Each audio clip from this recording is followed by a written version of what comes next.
bem-vindos a mais um Olá Maria. Estamos a começar mais uma semana aqui no Porto Canal. Espero que estejam preparadíssimos para ótimas sugestões e também temas. Aproveito para dizer que hoje é dia de, por exemplo, da rubrica Sem Medos.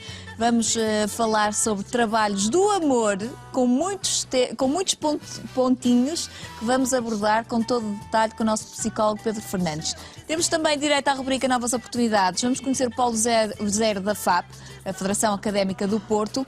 Vamos também, na arte, descobrir a paixão e também as ilustrações que são deliciosas de João Sousa Pinto.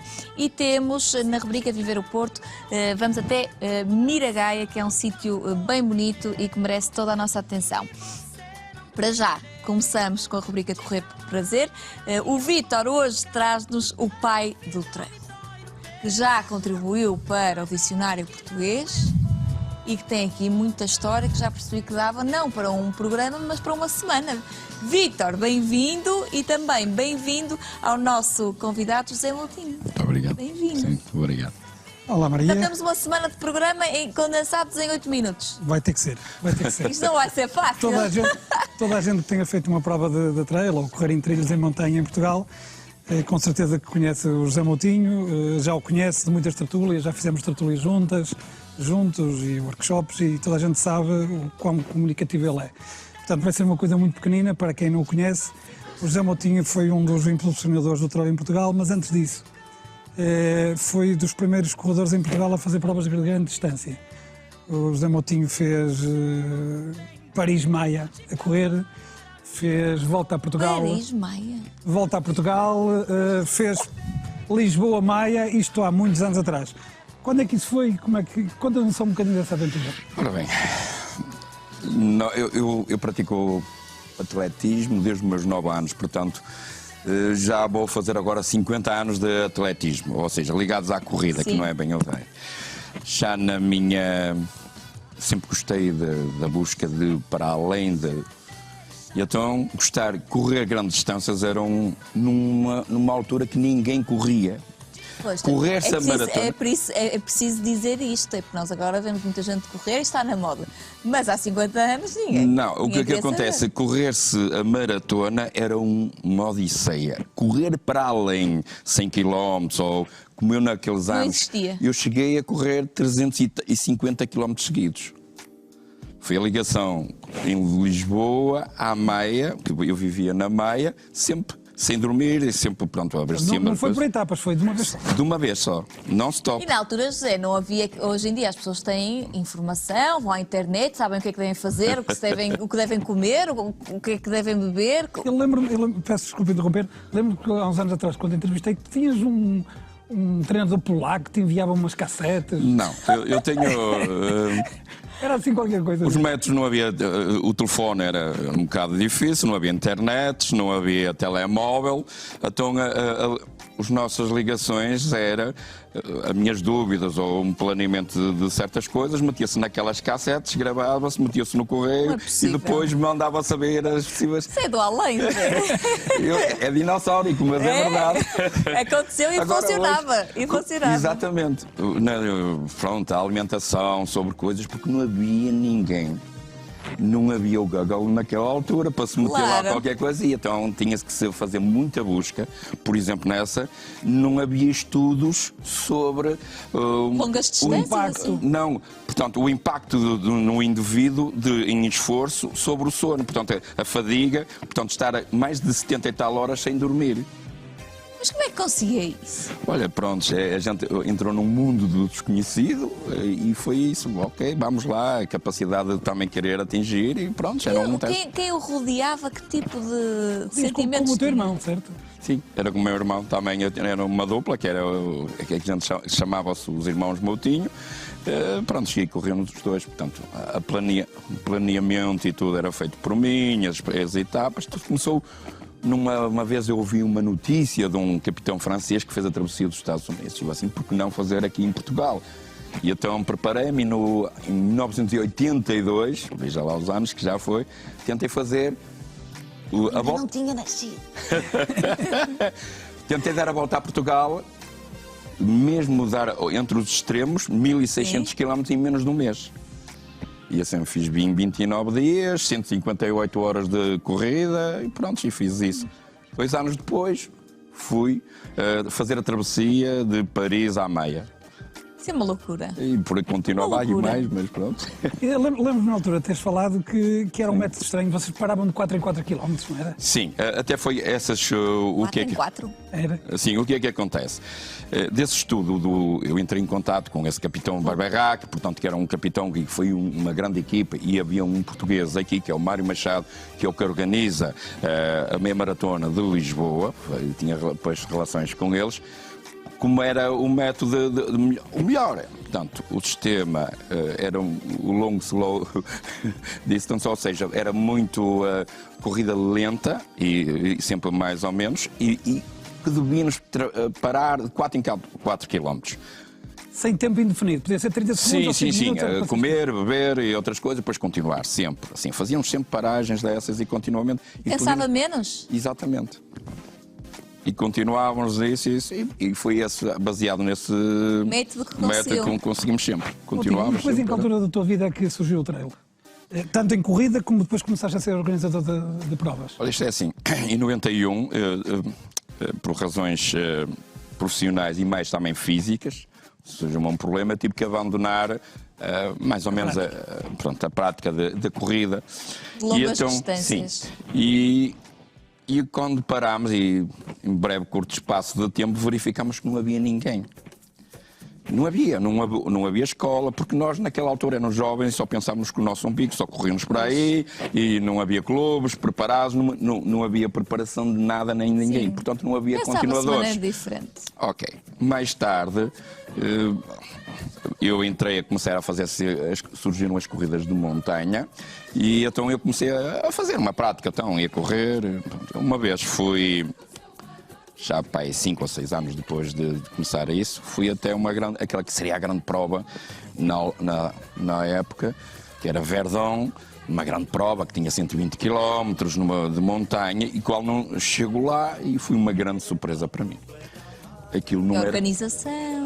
Tinha tudo, tinha um médico, tinha 5 médicos, um helicóptero, e eu, aliás, nesse ano... Para si devia ser assim uma coisa mesmo... Sim, não, mas não só por isso. E chegar ao Hollywood. Não era a montanha que era. E depois disse assim, mas isto não é corridas de montanhas? E eles disseram, isto é o trail. Então eu, a partir daquele dia, fiquei a saber que corridas de montanha e trail eram bastante diferentes.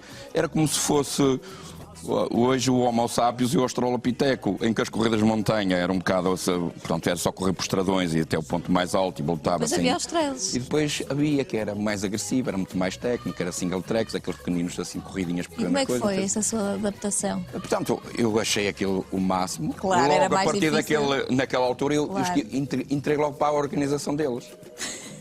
Andei lá há 4 anos e comecei a aprender. E qual foi então depois a primeira prova que organizaste em Portugal? Eu então vim para Portugal e assim, olha, é tempo de eu fazer aqui em Portugal. Claro. E então em 2006 organizei outra trail Serra da Freita, que era a serra onde eu ia, gostava, que era um paraíso, embora ardesse há pouco, mas continua a ser um paraíso, em que eu tentei mostrar que era desconhecimento total. E comecei lá a fazer e agora é. Continua a ser uma das provas mais conhecidas em Portugal. Temos é que acelerar, porque o nosso tempo já terminou. A Maria há bocado quando dizia que... O dicionário, contribuiu para o dicionário. Contribuiu para o dicionário. É conhecido por toda a gente, tanto em Portugal como no norte de Espanha, as moutinhadas. É verdade. Saber que é uma moutinhada, sabemos que... Não é para qualquer um. É para levar coça. Ou seja, são provas muito duras. As tuas provas normalmente são muito duras. Achas que isso atrai os atletas? Eles vão lá por causa da dureza das provas também? Não há dúvida que nenhuma que isso é que faz a diferença. Hoje em dia, cada vez... uma prova de trail e algumas são como testes à capacidade do indivíduo, assim, é como um desafio, tu és capaz de ir além, eu vencer, e vencer não é ser campeão, subir ao pódio, é eu terminar. E então tem-se, no fundo, na mente deles, uma prova daquelas é como se fosse uma prova de obstáculos, que surge-me e eu só venço se a terminar. E esse é o meu pódio. Então é isso que, em relação às motinhadas, foram os espanhóis que me puseram, porque eu também levei o trail aqui para a Galiza. Fui eu que organizei as primeiras provas lá e tinha lá um circuito de provas. E eles não acreditavam naquilo, porque eles estão um bocadinho mais atrasados, salvo seja, mas um bocadinho mais em relação às nossas provas, e aquilo foi um impacto tão grande. E depois, como eu era o organizador, isto é uma motinhada, e passado depois o tempo Mas passou... continua a organizar, sim. Sim, eu faço atualmente faço 10 provas por ano. Faço 5 em Espanha e 5 em Portugal. E hoje em dia nada tem a ver com aquilo que era... Não, tem evoluído cada um. E as outras organizações vão fazendo também as suas motinhadas e, portanto, eu acho excelente, porque a melhor maneira de nos elogiar até é fazendo uma cópia da gente, sim, não é? Sim, Pronto, sim. ok, tudo bem. Mas é verdade isso, não é? Se são bons exemplos é para copiar. Motinho, um episódio gratificante na corrida que tenha acontecido. Sim. Não foi bem na corrida, eu tenho um... já está até na internet, na altura surgiu. Eu no dia 23 de Abril, eu creio que faz 21 ou 22 anos agora, fez.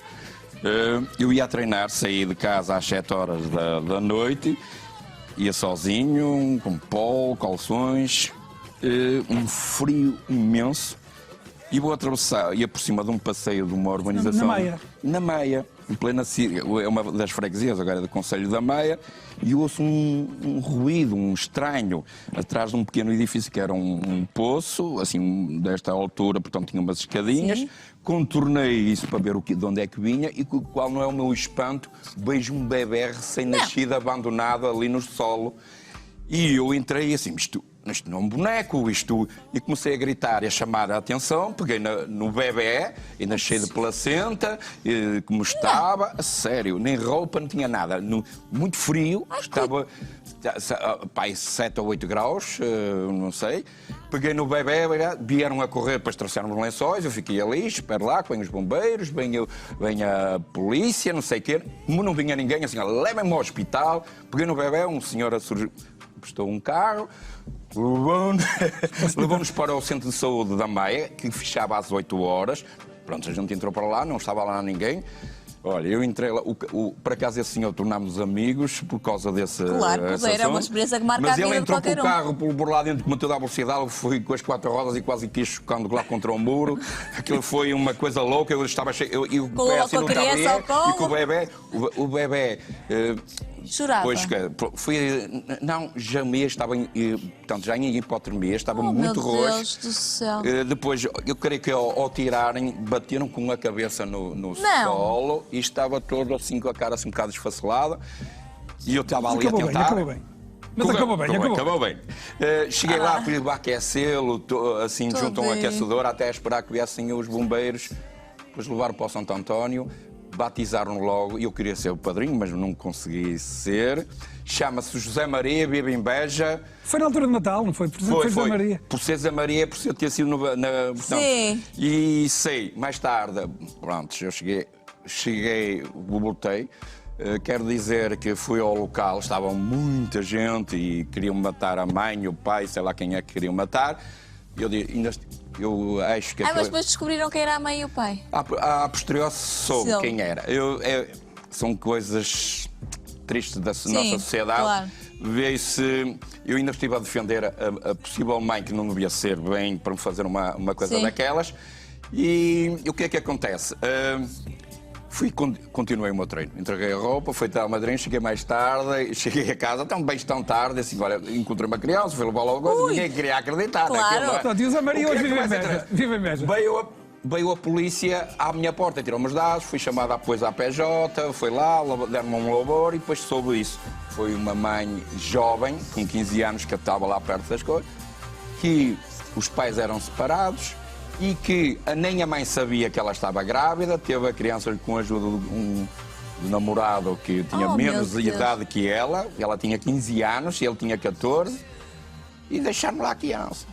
E hoje está bem, pronto. Vamos mandar um beijinho para o José Maria, não é? Que vive em Beja. Vive em Beja. Sim. Foi como disse a polícia. Nunca mais o vi, não vi.